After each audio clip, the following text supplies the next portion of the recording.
So as we're kicking off this was one that came up very timely. I think people were talking about call signs and when to look for a new call sign and that kind of thing if you want a Vanity. So Lauren and Hans were nice enough to round up this presentation. This is just a YouTube video, so there will be no live presenter, and we can have a quick Q&A at the end of this if you have questions. So let's see if this works. Kilo 8 Zulu Tango. Okay. So just quickly, this is courtesy of Anthony. No idea how to pronounce that last name, K8ZT, and it's kind enough to allow us to use this presentation. So you'll hear a couple of intros, and then they'll get into the presentation. And as usual, my slideshow has a number of links in it, and you can get to that slideshow at tiny.cc/ideocall, and that'll also be in the resources that are posted along with this recording. There's also a spreadsheet which I'll be going over a little bit later, so you'll actually need to access that also, and I'll give you the link for that. So call sign, definition by Merriam-Webster, is combination of identifying letters and numbers and or words assigned to an operator for communication, especially in our case on the radio. And the first known use of the word call sign was in 1907. Initially, with so few stations transmitting amateur radio stations did not use call signs. They knew each other when they would hear each other. As the number of stations started to rise, a more formal way of identification became necessary. Even before mandatory use of call signs, the concept started to be introduced. When making contacts via Morse, giving your full name was rather long-winded. Using first names only was often repetitive and confusing, and call signs provided a unique way of quickly identifying a specific station. Typically, about 2 to 3 letters were often used, often the operator's initials. In the UK in 1910, the Postmaster General sent a letter out to all the holders of amateur or experimental radio license informing them that they had to start using call signs that they were going to be given, and the call sign was provided in the letter. So when they received their letter, it had their call sign in it. These first British call signs consisted of 3 letters. In the U.S., there was no licensing of amateur radio stations until the Radio Act of 1912. Before this, early station operators had allocated themselves call signs in an ad hoc fashion. So in effect, they were the first vanity call signs because you got to pick your own. These are not to be confused with early official call signs, which you might think were made up, but they actually were just a number and 2 or 3 letters following that. Those are not made up call signs.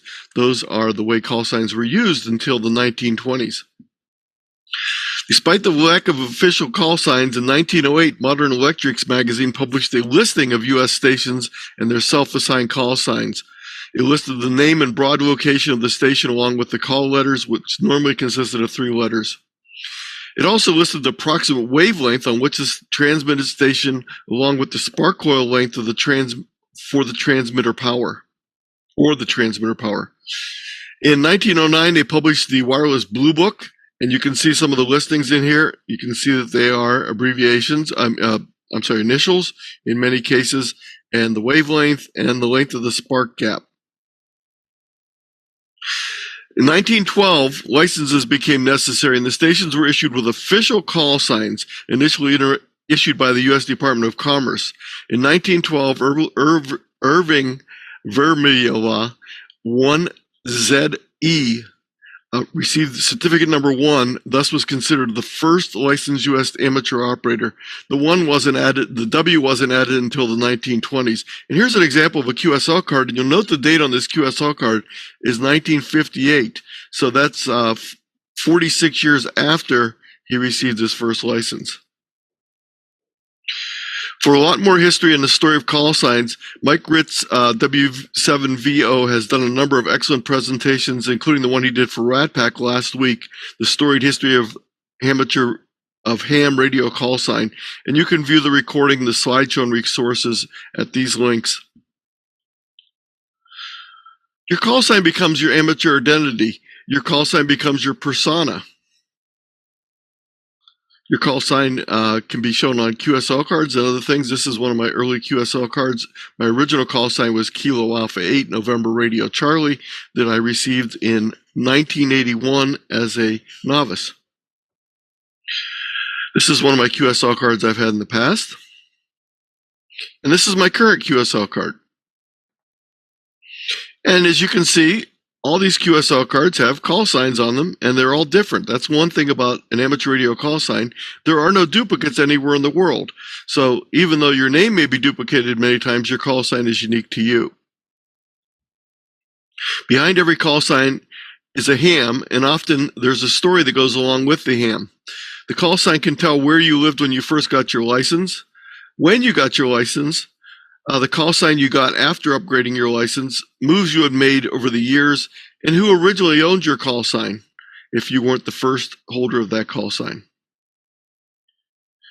If you're interested in finding out who's held your call sign before, there's a number of resources available, including at archive.org, which has copies of old call books that you can go back through and look up call signs in them. There's also another collection at lehite.org of call sign call books, 1906 to 1997. And I went back and looked, and here's mine in 1985. I think this is when it was. This is my old address, and there's my novice. No, this had to be 1981 because I got my technician license later at the end of 1981. So this had to be the 1981 call book. There's also a website called the National Silent Key Archive, and it doesn't just have silent keys, but it has other previous holders of calls. So you can look back through this and find information on old call signs. So enough history. Let's talk a little bit about current call signs and the call sign you might like to have in the future. Just try one thing here real quick. There we go. Okay, good. So there's really 5 steps to choosing a vanity call sign. First is deciding on the type of call sign you're looking for. That might be the length or what characters are in it, and we'll talk about different types. Also, you need to look for available call signs. Of course, you can't get one that someone else has, and that's one of the reasons you'll have to search to find call signs that are available. You can use a spreadsheet to help you rate your choices once you start thinking of some possibilities. And then you need to review the rules and techniques for applying, and I have a bunch of links on that. And then you apply for the vanity call sign via an FCC online form. In the USA and some other countries, hams can request a special call sign of their choosing. Criteria can vary on what you decide to choose. Some things you may have little or no control over. If someone else already has the call, too bad. You cannot receive a vanity call sign from a call sign group for which your operator class is not eligible. I'll give you examples of those. The call sign doesn't match your geographic location. In other words, you can't get a KL7 if you don't have a mailing address in Alaska when you're applying for it. Now, it doesn't mean you can't get a KL7 license and then move to another state, but your initial application would not be approved if you were not in that state. And also, there's a whole group of restricted call signs, and I'll go through some of those on the next couple pages, that the FCC just doesn't give out. At least most of the time, they don't give them out. You'll see that there are some exceptions if you look around. You'll find that some of these things that are on the list of ineligible call signs have actually been issued in the past. So really, there's a bunch of categories. The first one are special locations. The KA2 2x2s were reserved for use in Japan and Asia. So the places that were occupied following World War II had call signs similar to this KA2AA and so forth. The KC4AA through a certain number of A's is reserved for Antarctica. Also, the KC4 USA and some other calls are reserved for Antarctica. Some of the KL7s are reserved for special locations. I'm sorry, KL9s. As a general rule, the FCC and most other licensing organizations around the world will not issue you a call sign with an SOS in it or most of the Q codes. Now, I have seen some exceptions of this. You might find one that is sneaked through, but for the most part, if you're applying now, you probably will get turned down. You, of course, can't get a U.S. Vanity call if the call sign is not allocated to the U.S.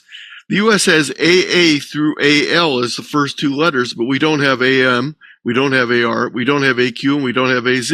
So this would be Spain. I forget where AR is out of the top of my head, and I know AZ is actually in Australia. 2x3 X suffixes are reserved for experimental stations, so you can't get a 2x3 starting with an X. The EMA stations are reserved for FEMA use. The 2x3 EMAs are reserved for FEMA.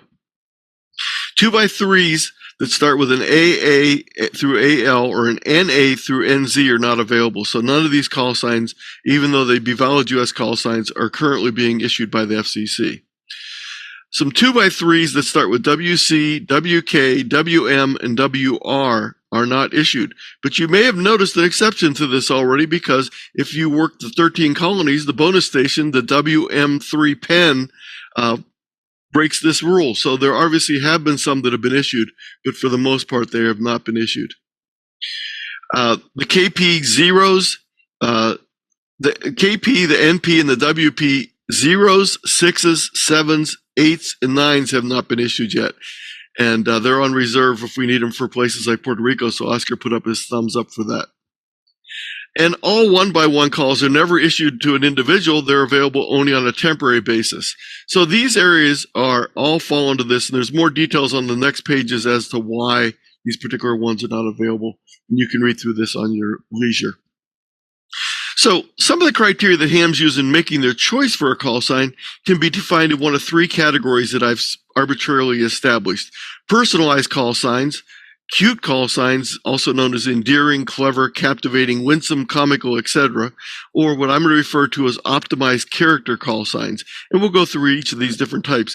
If you haven't guessed, this would be an example of a cute call sign, KA9 Fox, with Scott's little picture of a fox on his QSL card here.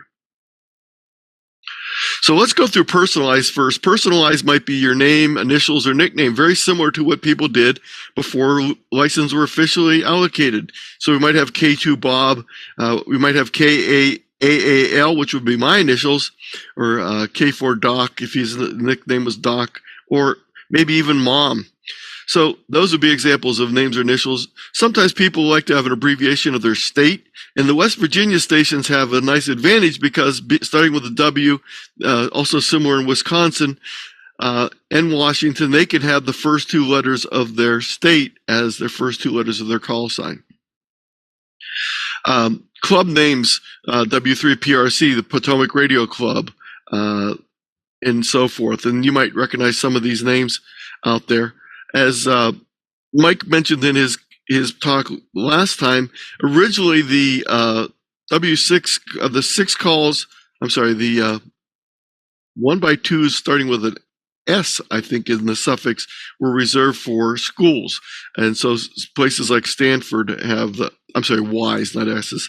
So W6YX at Stanford is an example of something that originally was allocated to schools, the Y's. But you might pick your alma mater, you might pick your favorite sports team, you might pick a call that's held by a relative. Now, this is just not the example of the call sign. It would be actually their call, not dad. It would be whatever your dad's call sign was, or your mother's, or your grandfather's.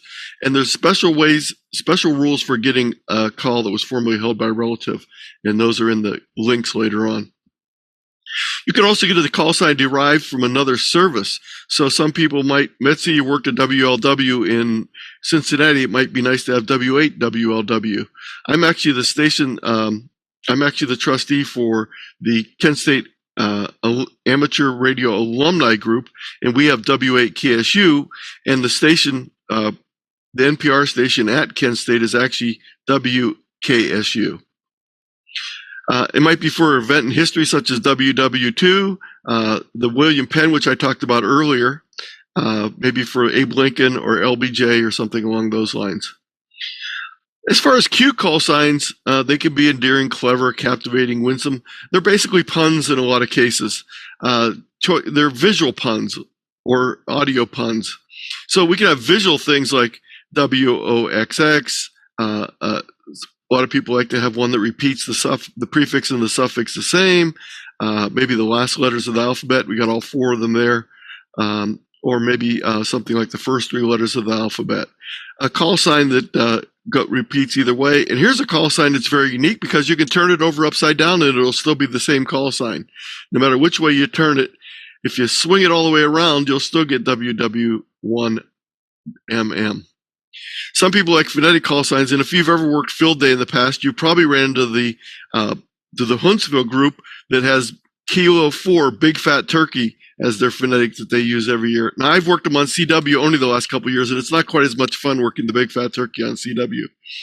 A lot of people with MM in their call sign will use phonetics of Mickey Mouse, and I remember as a novice working W9OP, the old pumpkin, and I love getting this. This is actually a clip from his QSL card that I have on the wall here. Other Q things might be initialisms or acronyms, and the difference between initialisms are abbreviations that you cannot pronounce. So you can't pronounce FBI. Acronyms, true acronyms, you can actually pronounce them. So ELF could be pronounced ELF, FET could be pronounced FET, and soda, of course, could be pronounced soda. So these are actually initialisms, not acronyms, but we have both here. You can spell words or abbreviations like K9 Fox, or maybe you're a pie lover, or maybe you like to drive a car. And this is actually a station just north of me in Cuyahoga County, Ohio. Or maybe you're a YL, or you're an old man.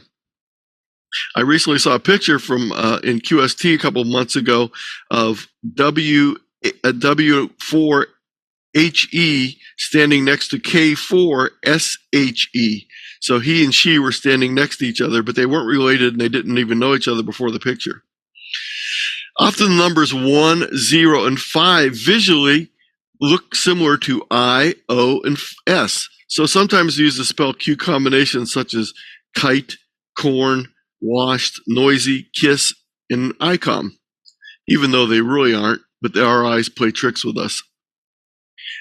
The third group of call signs choices is something I'm going to refer to as optimized character. They're call sign choices. They're based on selecting a set and sequence of letters and numbers that benefit the call holder with one or more advantages. Maybe they're easier or fast to send because of the short number of characters or the short length of characters themselves. They might be easier to receive with fewer errors by the receiving station. They might have faster recognition, quicker exchanges, etc. So contesters and DXers tend to like to have optimized call signs. And some call signs can be optimized for phone, some can be optimized for CW, some work both ways and some don't. So it just depends on what your favorite operating mode is, determining what might be your best optimized character call sign, if it's even available. Optimized call signs can be the most challenging to select as the criteria can be very subjective and personal. Typical optimizations usually include getting the shortest length call sign, so that'd be a 1x2 or 2x1 call sign, but those are pretty scarce and sometimes hard to get. So many people might settle for a 2x2 or 1x3. Of course, the longest call signs issued in the United States routinely are 2x3 call signs. So if you're looking for optimum number of characters, that probably is not your choice. But if the CW character lengths are very short, even a 2x3, if all three letters are E at the end, would be shorter than a 1x2 when the characters are both Z at the end. So CW character lengths and rhythms also have effect in choosing optimized call signs. Phonetic clarity, combos, etc. can be very important. One of the reasons why I changed my call sign originally was with the KA8 call, whenever I'd work Japanese stations, KA8 was an impossible phonetic combination for them. Even Kilo Alpha 8 was impossible, and I always had my call being busted. So it was no problem on CW, but on phone, that KA8 was a very deadly sequence when I was working a lot of different stations outside the U.S. So I upgraded to extra class in 2000, and I decided at that time I was going to decide whether I was going to stick with my old call sign or select a new optimized character call sign. I made up a spreadsheet and ranked all my potential calls that I was interested in on a number of criteria categories and then ranked their scores. The criteria that I used was collected from a number of sources, articles by experienced contester DXers. Some contesters and DXers will say that you shouldn't end your call sign on a DIT because that DIT can tend to get lost. Phonetic studies. psychological and learning studies, graphic arts and marketing studies, because I didn't just want my call sign to sound good, I also wanted it to look good. Personal experience. And by the way, this whole idea of the look of a call sign is even more important when you're doing digital modes where you're displaying your call sign on the screen. So something that really wasn't important years ago is now in FT8 and FT4 is very attractive for people to double click on your call sign because it looks nice on the screen. Some personal experience. Remember my KA8 experience. I knew I wasn't going to go that route again. Even if it was a 2x1, I did not want a KA8. Subjective input from fellow hams is always helpful. How does this sound? So the criteria included the number of characters, both the total letters and numbers, the number of CW elements, and the total length of the weighted characters in CW elements. So not just the total number of dits and das, but the fact that you would multiply each of the das by 3. So an E would be 1, but a da would be a T would be 3. So a considerable difference in the length, even though there's the same number of characters. And then, as I said earlier, visual appearance. Originally, I was thinking how it would look on my license plates on my car or on my QSL card, but now it's also an important factor with FT8 and FT4. Other criteria included letter clarity. How clear are the sounds of the letters on voice characters without phonetics? D's, D's, E's, T's, etc. all blend together and very problematic when you're not using phonetics. They're not as much problem when you're using phonetics, but if you want to use the letter alone, it's a problem. Whereas R, X, and O have their own unique sounds and are very easy to distinguish even without phonetics. And then phonetic clarity. How does the call sign sound in phonetics? How easy and clear each phonetic is to pronounce, both singly and combined. And I'm talking about using the internationally recommended phonetics. Sometimes you have to maybe adjust that a little bit if the phonetic is not working for the combination of letters you have. So a lot of times you'll see people that have an AA in their call sign might use able instead of alpha alpha. Some of the criteria also included the emphasis letters for DX polyps in both CW and single sideband. Hard consonant sounds are often heard best at the end of a call sign in single sideband, and ending a call sign on a DA is said to have some preference than ending in a DIT. But some letters, such as K, can be confused as a pro sign or abbreviation. So if you have a 1x3 call sign ending in a K, and you put a little bit of spacing between the second and third letter at the end of your call sign, all of a sudden people don't realize that the last letter is a K and not that you're sending the pro sign K.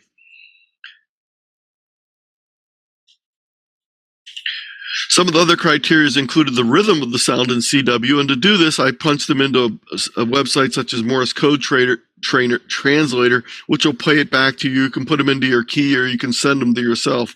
I found it much easier. I didn't really want to have the sensation of sending it to myself. I wanted to just hear it coming back to me. So I found that these sites where I could have an input of text and then have it play back to me were better. And here's some links to those particular sites. There were some criteria that you may want to use to exclude call signs. You might find that some call signs may not be the best choice for you. If it's a character that you have great difficulty in sending in CW, I lived in fear that when my license as a novice arrived, it would be KA8FJB, the 3 letters that were always my nemesis in CW. But I didn't get that. Previous call signs of a notorious ham. My nephew got a Vanity call sign, a very good Vanity call sign, because W0TLM, he lived in Akron, he went to the University of Akron, and so he liked that thing, but the person that had it before had a little bit of a notorious personality. So when he first got it and got on the repeater, he found that no one was coming back to him. They didn't realize the new person had the call sign. So similarity to well-known call signs can also be plus or minus. Some people might want to mimic someone who has a very well-known call sign, but if you contest a lot and that person's a contester, your call sign may be confused with theirs. When I first got my call sign, K8ZT, there's another ham who also contests quite a bit up in Michigan, K8GT. So we were simply 1 DIT apart and 2 letters that sounded very similar. So the first couple of months of my new license, I was constantly getting back returns of K8GT. Eventually, we both get busted just about the same now by operators who miss a DIT. I always tell him he's 1 DIT away from perfection, and he always tells me I'm 1 excess DIT. I rated my selected call signs on a 1 best to 10 worst basis for each category. And then some categories are subjective, some were simply calculated values, such as the weight of the CW characters. Then I found the average score for each call sign. And this may sound obsessive, and my wife, Linda K. at ODP, told me it definitely was. Matter of fact, she just yelled from another room, it definitely was. But I had my old call sign for 19 years, used it many thousand times, and hope I would not need to change my call again. So I'm glad I spent the time. And once you change call signs, you always have this tendency to accidentally go back to the other one. And I almost never, ever, ever did it. The only time I would tend to do it would be on the local repeater for some reason. So I never did it on HF, but occasionally I would still do it on the local repeater by accident. After you've selected and ranked your call sign selections, you need to complete your FCC Vanity application. For invaluable help with this, sometimes competitive process, because a lot of people want some call signs because they're very desirable.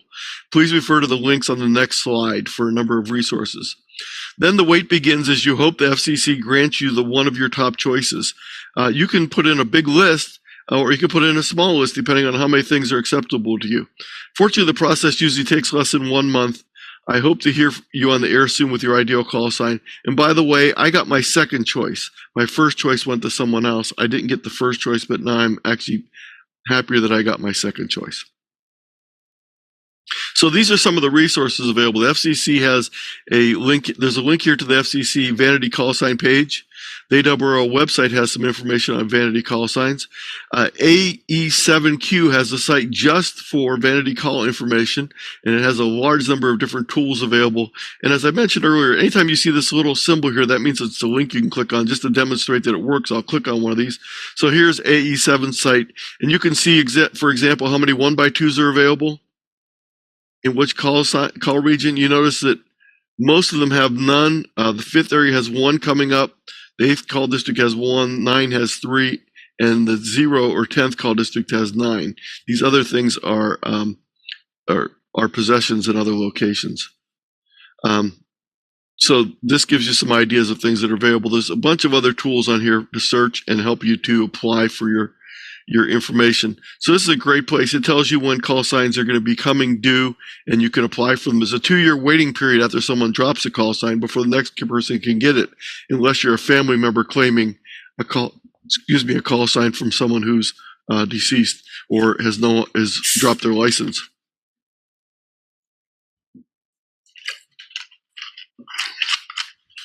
It is a competitive process, and as long as you follow all the rules, you will only be competing with other people that followed the rules, but there may be 100 people wanting that same call sign, and as long as they all follow the rules and apply it at the same time, you'll all be competing randomly with the FCC to get that.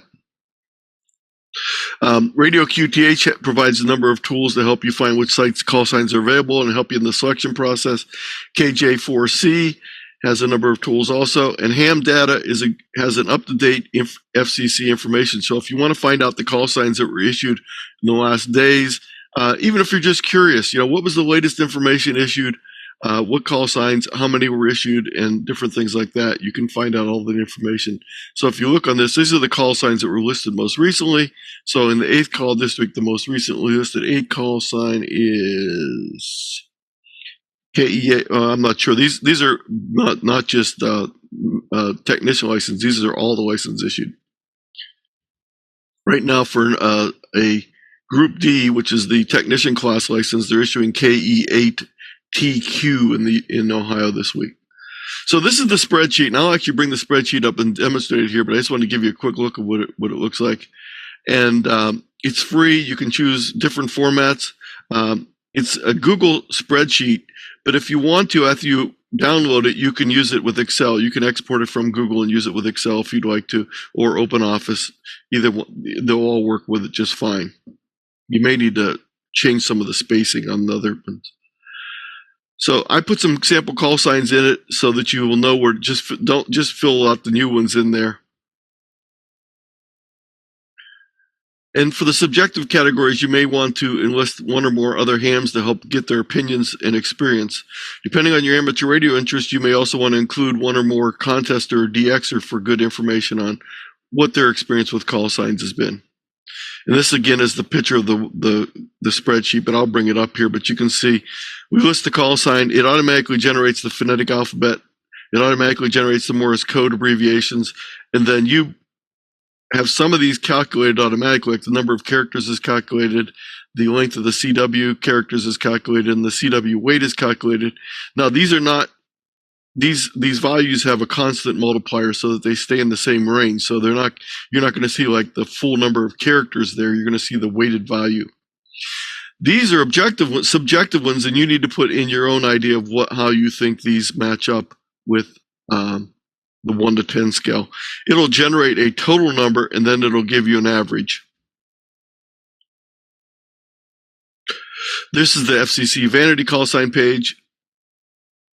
And I have a bunch more resources, including the information on some historical information,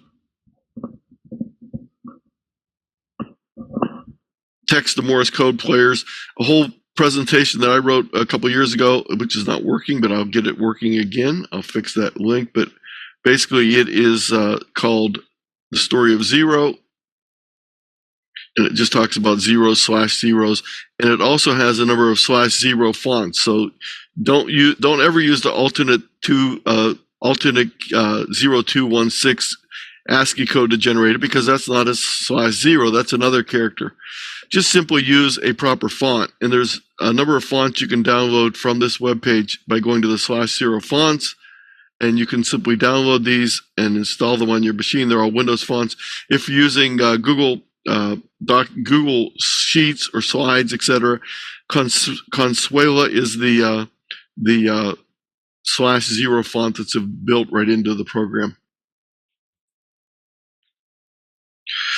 One of the little side note, those visual funny call signs like W1SE for Wise.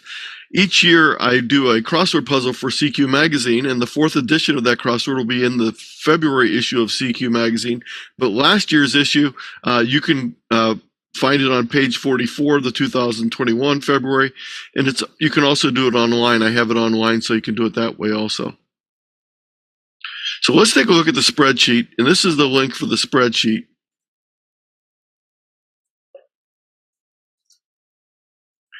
It is tiny.cc/call compare, and that's actually available on the in the presentation for you to get that.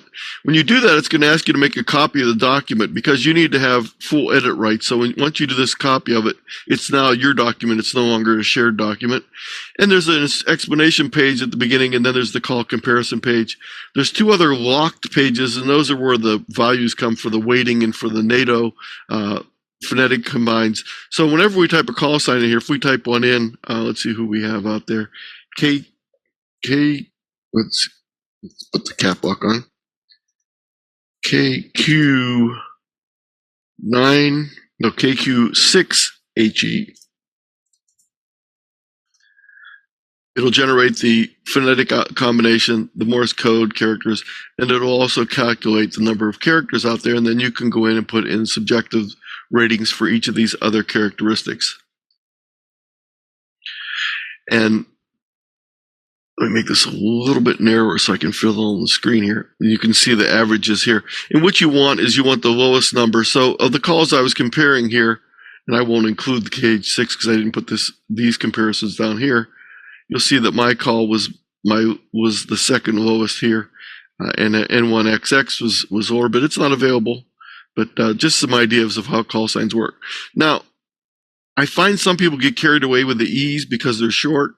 One of the problems with the E's is N5EE would be the shortest call sign in the U.S., and N5EEE sounds like a good possibility until someone starts busting your call and thinking it's N5IE or N5EI. So if you are going to go with an all E call sign, make sure your sending is very clear and good.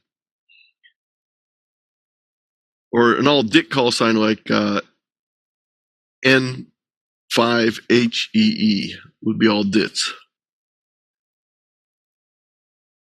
So you can punch in anything you want in the sheet and then take a look at it and see, and then put in some subjective ideas of what you think about it. And you can look at a whole list of potential call signs this way. This is the the example of the crossword puzzle. It's from last year, and when you click on this, it simply lets you type right in here. So the FDA recalled a heartburn drug in Albania, and that was Xanax. So it'd be ZA9 because you put a 9 in for an N. We use the cut number. And I typed it in, so you could just do that. And again, so each one has a number in it, and we substitute the number 1 for an I, number 0 for an O, number 5 for an S, and number 9 for a N.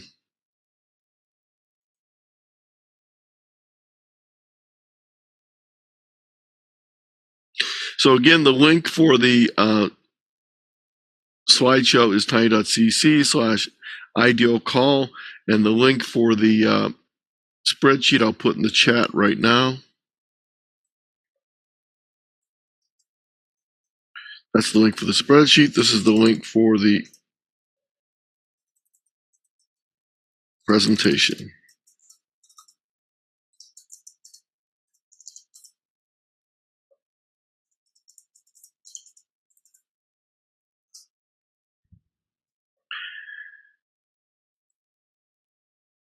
And before we get to the questions, here's my contact information also in the slideshow.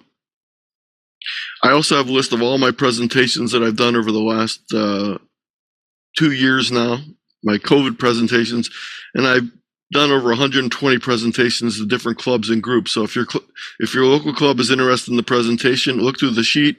I'd be happy to do any of the ones that are on the sheet, modify one for you, even do a custom one depending on what you want. And if you're interested in 10 Tech radios, I'm doing one for the Boat Anchor group of the CW. The Long Island CW Club next Saturday, not this Saturday, but next Saturday. And I'm also doing one on the state QSO parties for the Long Island CW group next week. Tomorrow night's the Brazo Valley Amateur Radio Club in Texas. So I will go back and again show you this link. It's also in the chat, and I will stop my screen share and take any questions, comments, or complaints. Dan is in charge of complaints.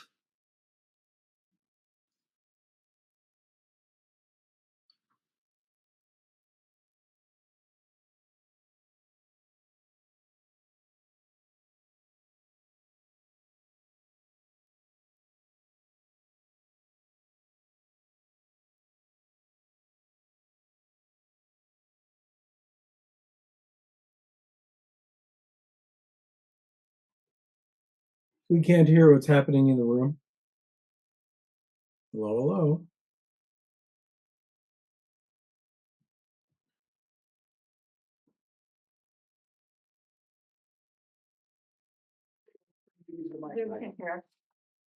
There it is.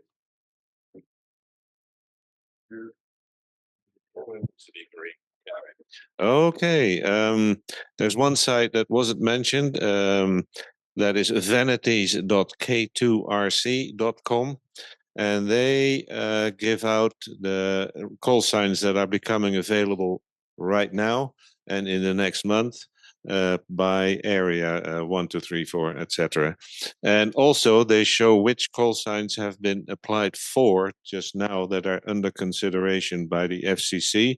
And interesting to see is how many people ask for call signs that are just not available or already assigned or weird, or somebody asked for a call sign called Idaho Man.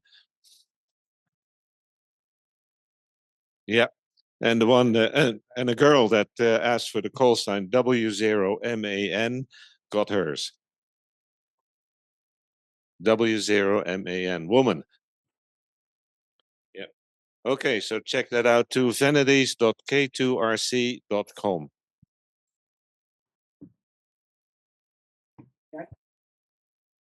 Yeah, just real quick. No, go ahead. As you can imagine, the dates don't plan on attending any of his future presentations, and I can't guarantee you that the links are all going to work. So once we get the presentation, the actual PDF presentation, we'll try to validate all those and add in additional information that, like Hans mentioned. So 2 things is Yes, you can, when you apply, you can apply for a lot of different call signs. The thing you that isn't very clear on the website is if you get a vanity call sign, your 10-year clock starts over again at the moment you get your 10-year clock sign or 10-year or you get your new call sign. If you unsuccessfully apply and you don't get a new call sign, they say, thank you very much for the donation. The clock hasn't restarted on your old call sign. So, try to put enough options in there that you do get a call sign, or else you're just throwing away money. And then I'll just kind of fill in one of my philosophies, which is kind of along with his cute call signs or whatever, is when I went for my call sign, I tried to think of what's the minimum number of things that a person needs to remember to get my call sign. And as I mentioned, I thought K9DOG would be a great call sign because there's only one thing you have to remember: a dog. For me, it was a word. I'm W3 mix. So there's really only three things people have to remember, unless you're a technical scuba diver. And then there's only two things you have to remember, which is W trimix, which is actually where my call sign comes from, is a breathing gas for scuba diving. It's called trimix. So my first vanity call sign was my initials. And then I realized that was just gobbledygook to anyone but me. So try not to think of things that make sense to you. Try to think of things that make sense to everyone else. And so, yeah, creating words like wood works out really well. And goat. Steve's not here tonight, so but that's it. Yeah, I just try to make it a minimum number of things for people to remember is one way to kind of sort through the possible call signs. Any other comments or questions? Personal experiences?